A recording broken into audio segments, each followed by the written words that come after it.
Hello les amis et bonjour, bienvenue par ici. Eh bien écoutez, petite vidéo du dimanche aujourd'hui, j'avais un petit peu de temps et je sais que ça faisait un petit peu aussi que je n'étais pas venue par ici discuter avec vous et je vous avais prévenu dans la semaine d'une nouvelle vidéo. Et cette nouvelle vidéo, eh bien tout simplement, c'était cette notion de quand on a un projet, est-ce qu'il existe une autre voie qui pourrait peut-être être intéressante d'explorer? Voilà.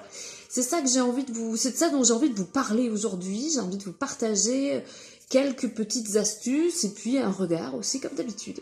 Alors pour celles et ceux qui ne me connaissent pas encore, je m'appelle Angélique et je suis ravie de vous rencontrer. Je suis ravie aussi de vous retrouver pour les habitués. Je suis une accompagnante de l'âme, de l'être humain, voilà, et les prospectus, hein, on est ouvreuse de conscience, on est enseignante, bref. On permet aux gens de changer de regard et aussi on travaille sur les langues bien évidemment thérapeutiques, familiales, transgénérationnelles et au-delà, comme dirait Buzz l'éclair, on peut aller voir beaucoup plus loin différentes choses.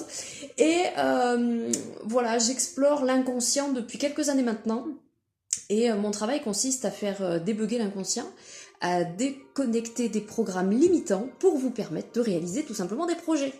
Donc moi j'ai été explorer ça pendant pas mal de temps maintenant, ça commence à faire et puis c'est super intéressant parce que j'apprends énormément de choses grâce à vous, grâce aux accompagnements, on découvre plein de choses et c'est un vrai bonheur que de voir les personnes que j'accompagne évoluer, changer, prendre des décisions, passer à l'action, enfin bref c'est génial. Donc aujourd'hui, j'avais envie de vous parler de cette notion de la voie du milieu, de qu'est-ce que c'est quand on a un projet, qu'est-ce que c'est la voie du milieu, à quoi ça sert de prendre une autre voie quand on a un projet. C'est un petit peu contradictoire quand même. Eh bien, ce que j'aimerais ici vous dire et partager, mais surtout vous faire changer un peu de regard sur l'idée, vous savez, quand on a un projet, notamment quand on a un projet professionnel, par exemple, j'enlève mes chaussures parce que j'ai mis des chaussettes d'hiver. Dans des godillots, oh là là, mon Dieu. Des chaussettes d'hiver dans des godillots, bref. Alors par exemple, si on a un projet professionnel, on veut changer de carrière. Bon, beaucoup de personnes se mettent à son compte hein, aujourd'hui. Énormément de personnes se mettent à son compte et parce que voilà, on ne supporte plus la matière, on ne supporte plus son patron, on ne supporte plus ses collègues, on ne supporte plus son métier parce qu'on manque de sens. Et tout simplement, on décide de créer son entreprise, de créer son propre projet, parce qu'on a des rêves, parce que ça fait longtemps qu'on y pense, parce qu'on veut le faire, mais que... j'enlève mes chaussettes, j'ai trop chaud. Et parce que ça nous anime, hein, parce qu'on manque de sens dans notre vie. Et du coup, on va créer un projet qui va nous permettre probablement d'atteindre une espèce d'extase, de nous atteindre autre chose. Est-ce que je vais éternuer? Non, c'est bon. Des fois ça arrive. Et moi par exemple quand j'ai créé mon auto-entreprise, en fait j'ai créé mon auto-entreprise il y a plus de 3 ans maintenant. Et au fur et à mesure, sur ces 3 ans, je regarde tout ce que j'ai appris sur ces 3 ans, parce que le plus important, les gars, c'est pas l'objectif, c'est le chemin pour y parvenir. C'est très important d'aller souvent regarder dans le rétroviseur, savoir qu'est-ce que j'ai traversé, d'où je viens, patati et patata.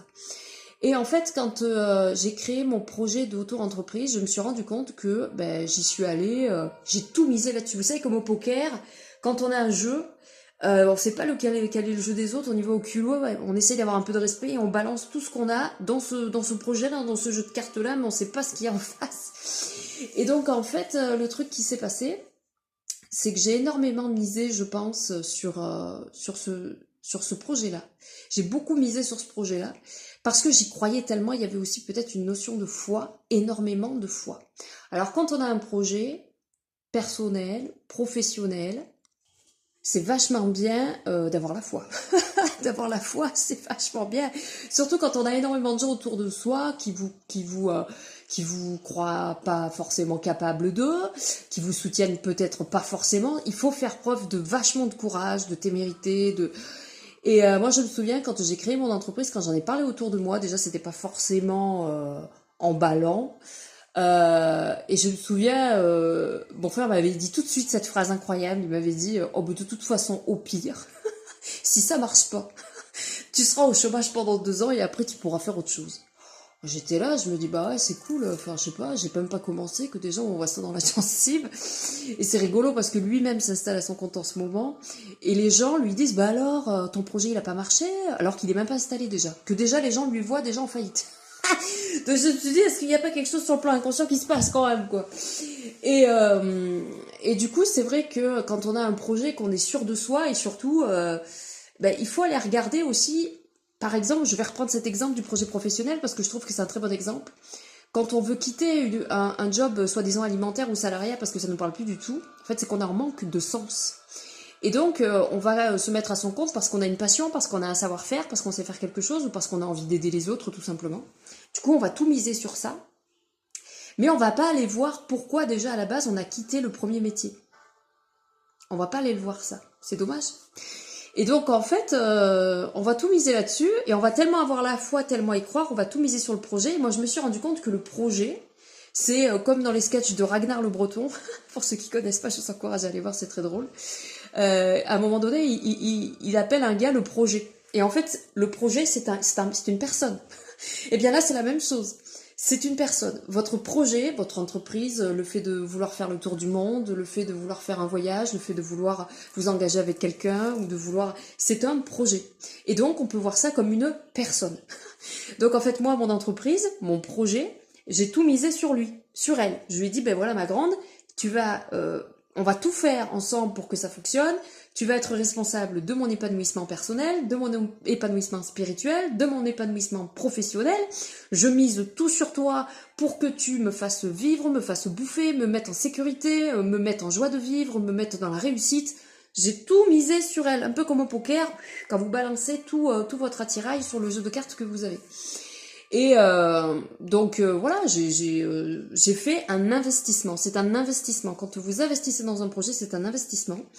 C'est-à-dire que vous allez utiliser l'argent que vous avez mis de côté pour réaliser ce projet. Si par exemple vous voulez faire le tour du monde, vous allez passer tous vos week-ends à regarder les directions que vous allez prendre, à contacter peut-être des hôtels, à faire en sorte, financièrement parlant, de tout calculer pour que ce soit que ce projet-là et celui-là, et rien d'autre. Bon.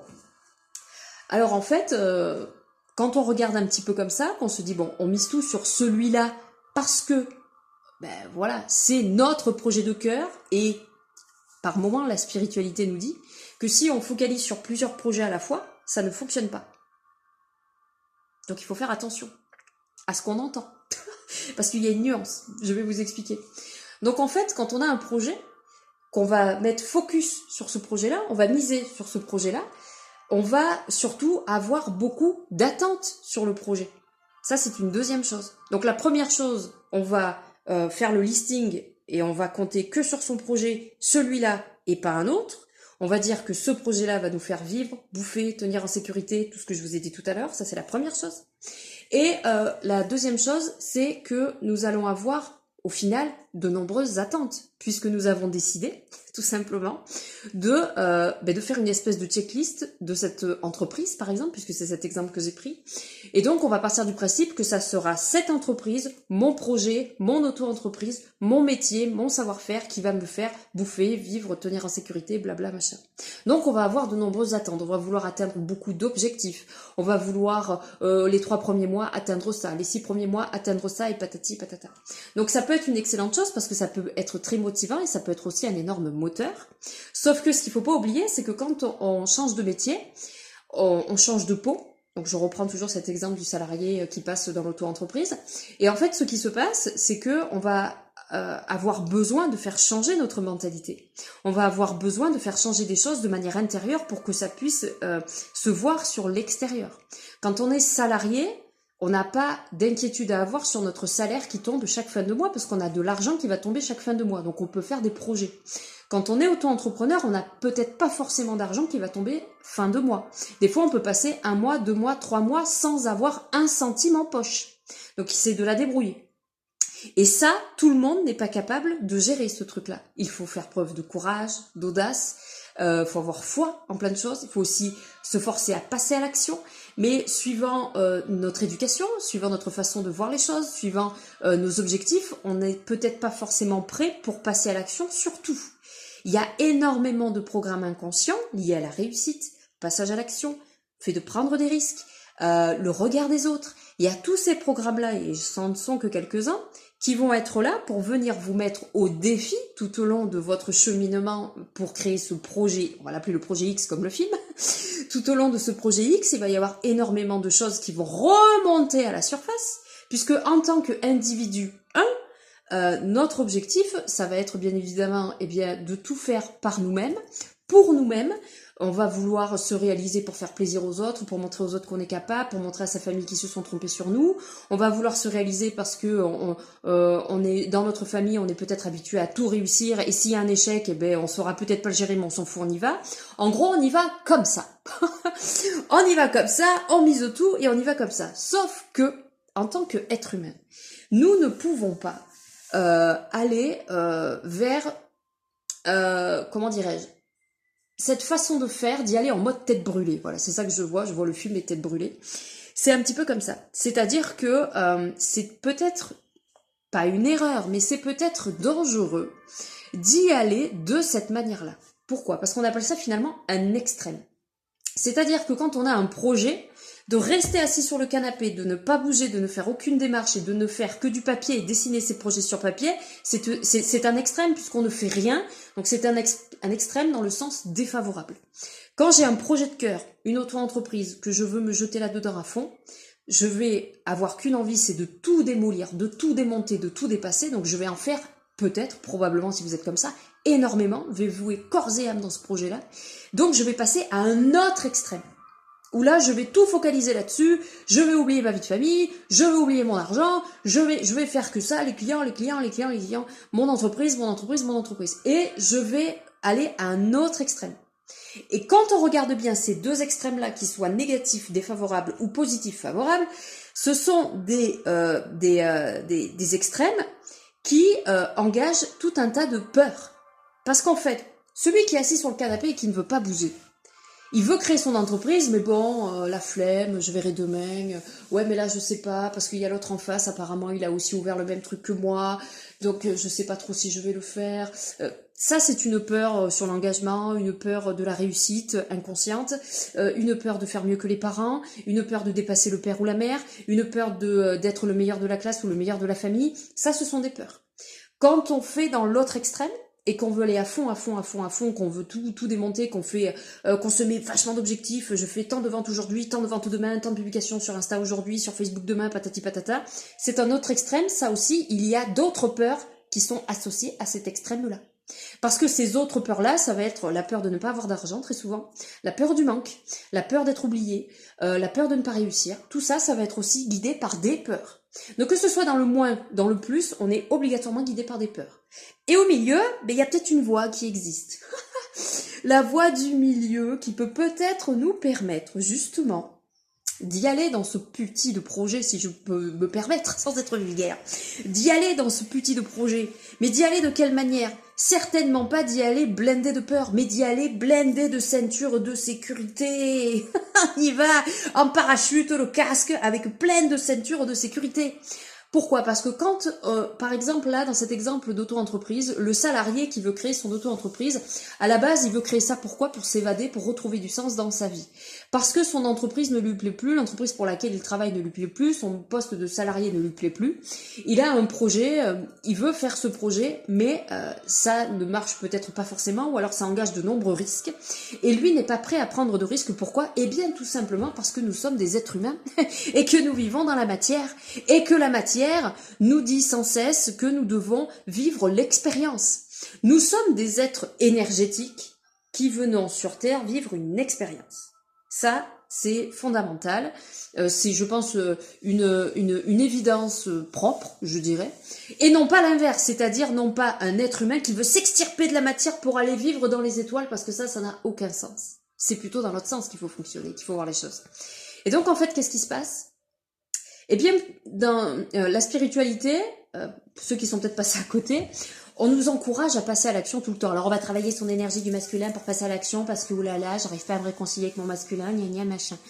Quand on ne passe pas à l'action, c'est que notre énergie du masculin ne va pas bien du tout. D'accord? Sans action, l'univers ne peut pas vous aider. Sans action, l'univers ne peut pas vous suivre. Donc, si vous restez chez vous et que vous n'y arrivez pas, c'est qu'il y a quelque chose qui coince. Ça veut dire que, inconsciemment, la nébuleuse autour de vous vous guide dans vos actions, mais par peur du manque, de la perte, du rejet, de l'abandon, de ci, de là. Donc, automatiquement, si vous faites vos projets à la base de sens et de cœur avec une vibration de peur, ça ne peut pas fonctionner. D'accord?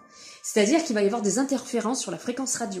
Et l'univers ne pourra peut-être pas forcément vous répondre, et la matière ne va répondre qu'à ce que vous vibrez de manière inconsciente. Si je fais mon auto-entreprise tout seul parce que je veux prouver aux autres que j'ai raison, je me plante. Si je fais mon auto-entreprise tout seul, que je refuse le fameux job alimentaire parce que je trouve qu'un job alimentaire c'est pas bien, et puis j'ai déjà vécu ça, le job alimentaire, et franchement ça m'ennuie, donc je me concentre que sur mon entreprise parce que je suis persuadée que je peux y arriver. Alors c'est bien d'avoir cette audace là, il va peut-être falloir travailler énormément dur pour ça, mais par contre il va falloir, je ne dis jamais ce mot là mais là je le dis, le mieux, le plus judicieux je dirais, ça serait de mettre notre système nerveux en tant qu'être humain en sécurité. Parce que le manque d'argent, de nourriture, de sécurité, le toit sur la tête, l'assiette bien pleine et l'argent sur le compte en banque, c'est nécessaire pour vivre dans la matière. Parce que notre priorité en tant qu'être éveillé qui vient vivre une expérience matérielle, c'est de vivre dans le concret, dans la matière. Et nous ne pouvons pas réussir un projet, qu'il soit de cœur, artistique, artisanal, commercial, ce que vous voulez, sans les autres. Si nous sommes seuls, isolés chez nous, ça ne fonctionne pas. Moi, je sais que mon travail ne fonctionne que s'il y a un partenaire en face de moi pour m'aider à travailler, c'est-à-dire un consultant. Si je suis toute seule chez moi, bon là je fais une vidéo avec vous, cette vidéo c'est du contenu que je partage pour les gens en tant que projecteur, ils vont le prendre dans la figure, ils en feront ce qu'ils en voudront. Il y en a certains, ça va leur parler et ils vont m'appeler après en me disant c'est intéressant ce que vous dites, je vais prendre rendez-vous avec vous parce que effectivement j'ai un projet, mais je sens qu'il y a quelque chose, alors comment je peux faire pour trouver ma voie du milieu? On va aller voir ensemble, quelle est la meilleure voie pour toi? Pas un problème. Et donc en fait on est obligé d'avoir comme un acteur sur une scène qui a besoin de son public, sinon ça ne marche pas, il est tout seul. Donc on a besoin des autres pour interagir dans la matière et pour réussir automatiquement. Et moi je me suis rendu compte d'une chose, c'est que j'avais vraiment besoin de mettre mon système nerveux en sécurité. C'est-à-dire que pendant longtemps, ben voilà, j'avais de l'argent qui rentrait sans problème. Et puis au bout d'un moment, il y a des fois ça fonctionne, des fois ça fonctionne pas, des fois ça fonctionne, des fois ça fonctionne pas. Alors je regarde, je suis comme tout le monde, je me débrouille, et puis plus ça va, plus tout augmente dans la vie, patati patata. Et je me dis, écoute, tu vas aller au bout de l'expérience, c'est-à-dire que tu vas aller jusqu'où tu peux aller. Et à partir du moment où tu ne peux plus aller, tu vas faire autrement. Et c'est là que je me suis rendu compte qu'effectivement, elle était où ma voie du milieu à moi? Parce qu'en fait, je me suis rendu compte que moi, j'ai tout misé sur mon entreprise depuis le début. C'est-à-dire que je lui ai demandé vraiment de me protéger matériellement, financièrement, de me nourrir spirituellement, de me faire grandir humainement, de m'apporter énormément de choses.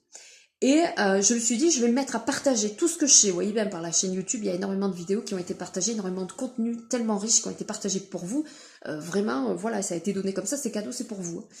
Et quand j'ai regardé, je me suis dit, mais finalement, mon système nerveux, est-ce qu'il est en sécurité? Eh bien non, mon système nerveux n'est pas en sécurité. Pourquoi? Parce que je n'ai pas de voie du milieu. Alors la voie du milieu, qu'est-ce que c'est? C'est tout simplement, posez-vous cette question, et si mon projet ne réussit pas, qu'est-ce que je fais? Posez-vous juste cette question. Et moi, je me suis rendu compte que je n'avais pas de voie du milieu, c'est-à-dire de voie de secours, c'est-à-dire de projet de secours. C'est-à-dire que si mon projet ne fonctionne pas, par exemple, je veux acheter une voiture, c'est cette voiture-là que je veux, c'est celle-là, absolument celle-là, absolument celle-là. Et sauf que là, j'arrive au magasin, et paf, manque de bol, elle y est plus, elle a été vendue. Voilà. Donc, je n'en trouverai pas d'autre comme ça, je me retrouve en colère, frustrée, amertume, la totale. Vous voyez. Là, c'est pareil. Vous allez tout miser sur un projet. Et est-ce que vous vous êtes posé la question de savoir, et si ça ne marche pas, qu'est-ce que je fais? On ne se pose pas forcément la question parce que les gens vont se dire, oui, mais tu vas t'attirer le mauvais œil. Mauvaise réponse, pas du tout. On s'attire pas le mauvais œil. C'est simplement qu'on va aller chercher toutes les possibilités qui s'offrent à nous. Parce que n'oubliez pas que ce qui compte aussi, c'est de considérer notre ami le système nerveux. Notre ami le système nerveux, lui, résonne avec la matière. Et donc, il a besoin qu'on le rassure. Ça peut être le mental, si vous voulez. Il a besoin qu'on le rassure. C'est-à-dire qu'on a besoin de lui pour aller dans le projet, mais il faut qu'on lui apporte aussi des garanties. C'est-à-dire que si pendant un certain temps, vous avez besoin de travailler 1 mois, 2 mois, 3 mois, quel que soit le métier, sans abandonner votre projet de cœur. Mais si vous êtes obligé de travailler simplement pour pouvoir mettre en sécurité votre système nerveux, eh bien faites-le. Pourquoi? Parce que déjà, dans un premier temps, ça va rassurer déjà le système nerveux, c'est-à-dire que votre système nerveux, il va se rendre compte que vous êtes responsable, que vous prenez vos responsabilités, que vous vous mettez en sécurité, que vous le considérez, et vous aurez plus de disponibilité émotionnelle, intellectuelle, spirituelle pour votre projet de cœur. Parce qu'il ne sera plus dirigé par les peurs du manque, du rejet, de la perte, puisque ça c'est comblé par la voie du milieu et donc l'autre projet de secours. Le système nerveux est en sécurité. Donc vous allez pouvoir, bien évidemment, vous consacrer le reste du temps à ce projet-là. Alors je sais ce que certains vont dire. Certains vont dire oui, mais le temps. Si je passe 8 heures à travailler tous les jours pendant un mois à 151 heures, c'est 151 heures que je pourrais pas donner à mon projet de cœur. Alors oui, c'est vrai, c'est 151 heures que tu pourras pas donner à ton projet de cœur. Mais en attendant, l'idée c'est pas d'aller vite et de courir après le temps, parce que plus vous allez aller vite, plus le temps va filer vite, d'accord? Donc l'idée c'est de gagner finalement du temps en faisant comment? En optimisant son temps d'une meilleure manière. Parce que vous serez beaucoup plus efficace en bossant 2-3 heures par jour sur votre projet de cœur, avec un esprit léger, avec un système en sécurité, et là, vous allez être efficace. Que de bosser 8 heures sur votre projet de cœur avec blindé de stress sur le manque, le rejet, le ci, le là c'est foutu, ça sert à rien, c'est comme si vous aviez pas bossé du tout. Alors que vous allez être éreinté, fatigué, épuisé, nerveusement, et pas du tout efficace sur le papier. Ça, c'est garanti, c'est clair et c'est net. Donc en fait, à partir du moment où vous avez un projet de cœur, pour que ce projet de cœur puisse aboutir et pour que ce projet de cœur puisse être en cohérence avec vos idées, avec ce que vous êtes et patati et patata, et n'oubliez jamais, un projet de cœur, c'est celui qui nous fait le plus grandir. C'est celui qui va nous faire remonter à la surface toutes nos peurs inconscientes. C'est celui qui va mettre le doigt et l'accent sur toutes nos peurs inconscientes qui nous empêchent d'être alignés dans notre vie. Donc, quand vous avez un projet de cœur, dites-vous bien que déjà il n'existe aucun délai. Ne vous fixez pas de date sur dans 1 an il se passera ça, dans 2 ans il se passera ça, on n'en sait foutrement rien. Au pire, faites des délais à 3 semaines, mais je peux vous garantir dans l'univers ça bouge à une telle allure que c'est quasiment impossible de se dire dans 6 mois il se passera ça. On n'en sait foutrement rien. Plus vous serez dans le présent, plus ça sera aligné, plus ça sera en cohérence, mieux ce sera. Déjà, c'est très important. Et donc, cette question qui est très intéressante et que vous pouvez vous poser avec un papier et un stylo, si mon projet ne fonctionne pas, qu'est-ce que je fais? Qu'est-ce que je fais? Et là, vous allez accueillir sur le papier toutes les émotions, toutes les peurs, tous les mots. Le plus important, c'est de faire remonter à la surface, mais comme un raz de marée, les émotions, c'est-à-dire de revivre ou de vivre une expérience qui vous dit que rien ne fonctionne. C'est-à-dire que vous perdez votre entreprise, vous perdez votre projet, du jour au lendemain, il y a tout qui dégringole. L'idée, c'est d'aller voir qu'est-ce que vous allez ressentir. Alors certains diront, oui, mais avec la loi d'attraction, ça va nous venir, enfin bon. Non, pas du tout. On ne va certainement pas attirer à nous le mauvais œil ou la guigne, pas du tout. Parce que si vous avez des émotions cristallisées en lien avec le manque, le rejet, la perte ici et là, c'est ça qu'il faut faire évacuer en premier quand on a un projet. C'est-à-dire qu'à partir du moment où vous avez une idée sur un projet, je pense que la première chose à faire, c'est « et si ça marche pas, on fait quoi ?» Certains diront, c'est ce que j'entends, il y en a qui diront « ouais mais ça c'est être défaitiste ». Pas du tout. C'est juste regarder toutes les options, la palette d'options qui s'offre à moi. Si jamais ça marche pas, il se passe quoi? Bon, ben écoute, je sais pas, je pourrais éventuellement faire ça, postuler là, faire ça, prendre ce laps de temps pour me former là-dessus, faire 3 mois de boulot intérimaire dans ce truc-là, ça va me permettre de rencontrer d'autres personnes et de parler de mon projet de ci, de là, ça va me permettre de gagner de l'argent et donc de pouvoir mettre peut-être tous les mois ou toutes les semaines un peu d'argent de côté pour pouvoir en nourrir mon projet, parce qu'un projet, ça a besoin d'être nourri. Nourrir mon projet de manière intelligente. Me mettre au service d'une autre manière. Soyez vigilants, c'est-à-dire que soyez alerte et regardez bien votre projet de cœur.